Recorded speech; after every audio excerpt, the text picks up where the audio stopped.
Hello everyone, Mukul Vishwakarma tips में आपका एक बार फिर से स्वागत है। और तो हम सभी मनाते हैं, पर क्या हम उन त्योहारों का अर्थ जानते हैं या फिर उन त्योहारों का महत्व जानते हैं कि वे क्यों मनाए जाते हैं।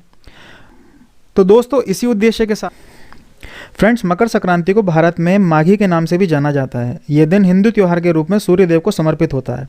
यह वो पहला दिन होता है जब सूर्य मकर रेखा या फिर कहें कि ट्रॉपिक ऑफ कैप्रिकॉन से पृथ्वी के उत्तरी छोर की तरफ शिफ्ट होने लग जाता है।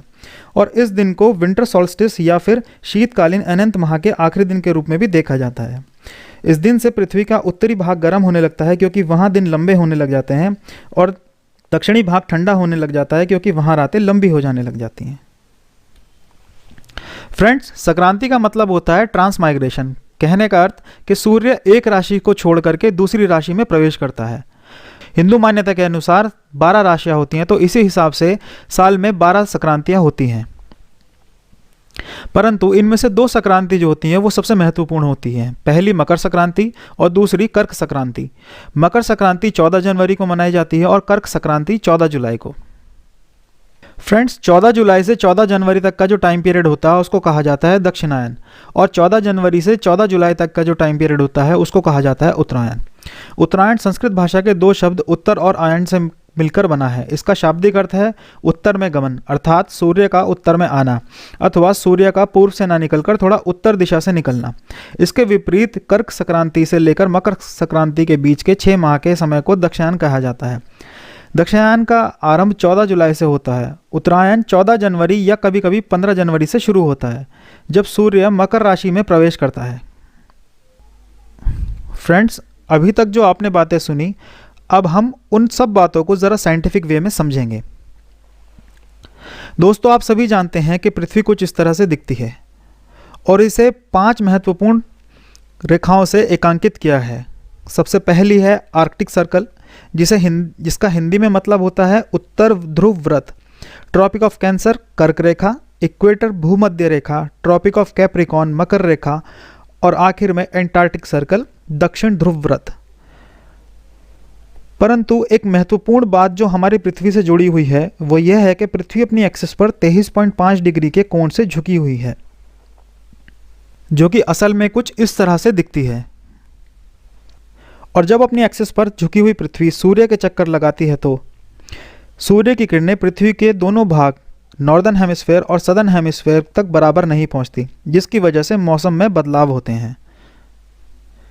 दोस्तों, 22 दिसंबर से विंटर सॉल्स्टिस यानी कि शीतकालीन अनंत शुरू हो जाता है, जिसका मतलब है सर्दियों के अंत का आरंभ, जो कि 14 जनवरी तक चलता है। 14 जनवरी के बाद उत्तरायण शुरू होता है, जिसका मतलब है कि सूर्य की किरणें अब पृथ्वी के उत्तरी छोर पर शिफ्ट होने जा रही हैं। ये पीरियड होता है 14 जनवरी से लगाकर 14 जुलाई तक, जिसकी वजह से भारत में गर्मी का मौसम रहता है। और इसके विपरीत 21 जून से समर सॉल्स्टिस, जिसका हिंदी शब्दार्थ है ग्रीष्म अनंत, मतलब गर्मियों का अंत का आरंभ, और 14 जुलाई से दक्षिणायन शुरू होता है, जिसका मतलब है कि सूर्य की किरणें दक्षिण की ओर शिफ्ट होना शुरू कर देती हैं। इस दिन को कहते हैं कर्क संक्रांति, जिसके बाद से दिन छोटे और रातें लंबी हो जाने लग जाती हैं, और अक्टूबर के आसपास सर्दियां शुरू हो जाती हैं।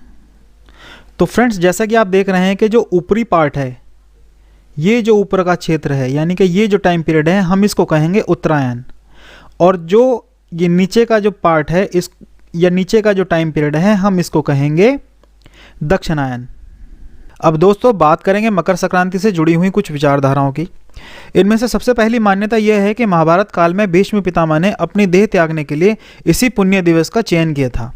वैदिक साहित्य में उत्तरायण का देवयान यानी देवताओं का दिन और दक्षिणायन का पितृयान यानी देवताओं की रात्रि के रूप में उल्लेख है। और कहा यह भी जाता है कि गौतम ने भी उत्तरायण के बाद की तीसरी पूर्णिमा को अंतर्ज्ञान प्राप्त किया था, जिसके बाद वे गौतम बुद्ध कहलाए थे। इसके अलावा और भी कई ऋषियों, साधुओं, सिद्ध पुरुषों और योगियों के अनगिनत उदाहरण हैं, जिन्होंने इस दौरान अपना नश्वर शरीर त्यागा। Makar Sankranti, a festival with different colours. जी हाँ दोस्तों, मकर संक्रांति को a festival with different colours भी कहा जाता है। कहने का अर्थ कि यह ऐसा त्यौहार है जिसको पूरे भारत में मनाया जाता है, लेकिन अलग अलग तरीके से और अलग अलग नामों के साथ। जैसे कि बिहार और झारखंड की बात करें तो मकर संक्रांति को वहाँ पर संक्रांत के नाम से जाना जाता है, और वहाँ पर इस दिन दही चूड़े का बहुत महत्व है। रात में खिचड़ी के चोखा, पापड़, घी और अचार की चौकड़ी के साथ परोसा जाता है। पंजाब में मकर संक्रांति को मागी कहते हैं। यहाँ सुबह जल्दी उठकर नदी में नहाना महत्वपूर्ण होता है। श्री मुक्तसर साहिब में प्रमुख मेला भी लगता है। मागी के दिन खीर, खिचड़ी और गुड़ खाने की प्रथा है। गुजरात में मकर संक्रांति को उत्तरायण के रूप में मनाया जाता है। यह त्यौहार 2 दिन का होता है, 14 जनवरी और 15 जनवरी का है। 14 जनवरी के त्यौहार को उत्तरायण कहा जाता है और 15 जनवरी के त्यौहार को वासी उत्तरायण कहा जाता है। असम में मकर संक्रांति को माघ बिहू कहते हैं। यहाँ युवा घास फूस की मदद से अस्थायी झोपड़ी बनाते हैं और इसमें दावत खाते हैं। माघ बिहू के दिन लोग शुंगा पीठा और तिल पीठा नाम से चावल का एक केक बनाते हैं।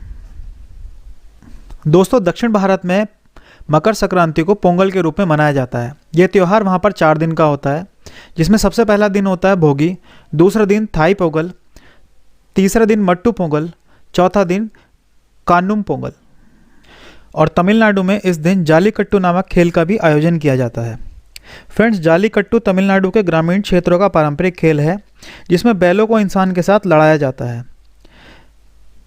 जालीकट्टू को तमिलनाडु के गौरव तथा संस्कृति का प्रतीक कहा जाता है। यह 2000 साल पुराना खेल है, जो कि उनकी संस्कृति से जुड़ा है। और मकर संक्रांति के दिन दिल्ली, हरियाणा, पश्चिमी उत्तर प्रदेश में भाई अपनी बहन के ससुराल में गिफ्ट्स लेकर जाते हैं, जिसे सिद्दा कहा जाता है। इस दिन महिलाएं अपनी सास ससुर को तोहफे के रूप में कुछ ना कुछ देती हैं, जिसे मान कहा जाता है। सो फ्रेंड्स, ये थे मकर संक्रांति से जुड़े हुए कुछ फैक्ट्स, और साथ ही आपने जाना इस त्यौहार को मनाने का महत्व। आई होप ये वीडियो आपको पसंद आया हो।